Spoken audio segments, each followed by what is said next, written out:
बुढ़ा और बुढ़ी दोनों आपस में कुछ बातें कर रहे थे। बुढ़ा अपने हाथों में पीठ पीछे कुछ पेपर बुढ़ी से छुपाने का प्रयत्न कर रहा था। बुढ़ी उन पेपर को बुढ़े से छीनने की कोशिश कर रही थी। बुढ़ी के आंखों में थोड़ी सी शरारत थी। वही बुढ़ा तकरीबन रोने को था और उसकी आंखों में आंसू साफ दिख रहे थे। बुढ़ा बोला, इन पेपर्स में कुछ भी नहीं है, खामखा क्यों इतनी पीछे पड़ी हो? बुढ़ी ने जवाब दिया, आज तक कभी कोई बात मुझसे छुपा पाए हो मास्टर साहब? ऐसे भी एक शिक्षक को झूठ नहीं बोलना चाहिए। तो दिखाओ मुझे पेपर्स।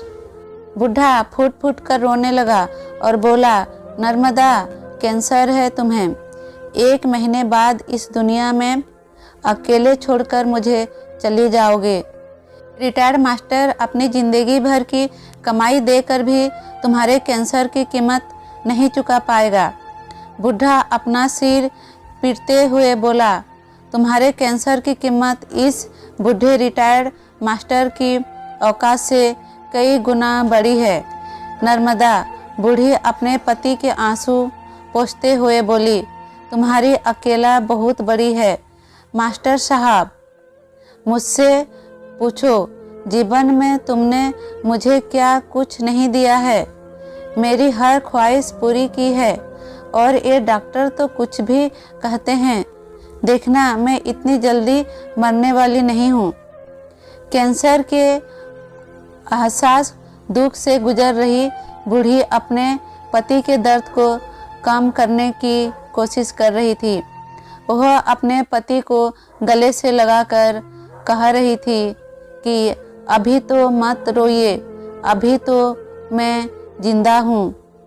मैंने अपनी आँखों को सामने सैकड़ों मरीज को देखा है। कईयों ने मरे सामने दम तोड़ा है। उनका दर्द मैं समझ सकता था, लेकिन कभी उनके लिए मेरे आँखों से आंसू नहीं निकले। लेकिन इस बूढ़े दंपति का दर्द भरी कहानी मेरे आँखों से आंसू बनकर बाहर निकल गए। इससे पहले कि मैं इस दंपति के पास जाकर उनको हमदर्दी के 2 बोल बोल पाता और उनका हौसला बढ़ा पाता, डॉक्टर विनायक उनके पास पहुंच गए।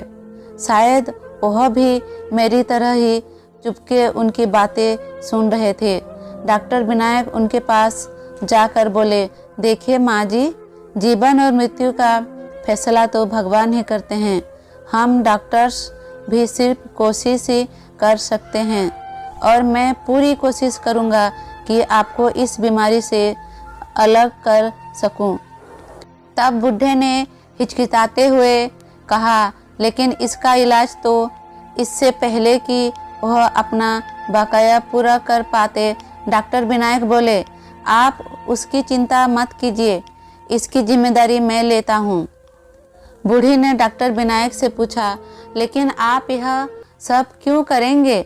डॉक्टर ने कहा, मैं तकरीबन 12 साल का था जब मेरी माँ इस बीमारी का शिकार हो गई थी और मैं तब बेबस और मजबूर था। उन्हें बचाने के लिए मैं कुछ ना कर सका। तभी मैंने ठान लिया था कि मैं डॉक्टर बनूंगा और इस बीमारी से हमेशा लड़ता रहूंगा। अगर मैं आपको इस बीमारी से निजात दिला सका तो मैं समझूंगा कि मेरी माँ आपके रूप में कुछ और साल इस धरती पर जिंदा रह पाई। मुझे नहीं पता डॉक्टर विनायक उस बुढ़ी के कैंसर को इलाज करके हार पाए या नहीं, लेकिन उस दिन मैंने दोनों बूढ़े दंपति की आंखों में देखा था। डॉक्टर विनायक के ने उनकी आंखों में पहली दिख रही थी निराश को जरूर हरा दिया था और उसमें एक आशा की किरण जगा दी थी। दोस्तों, अगर आप सबको ये कहानी अच्छा लगे तो प्लीज़ थोड़ा सपोर्ट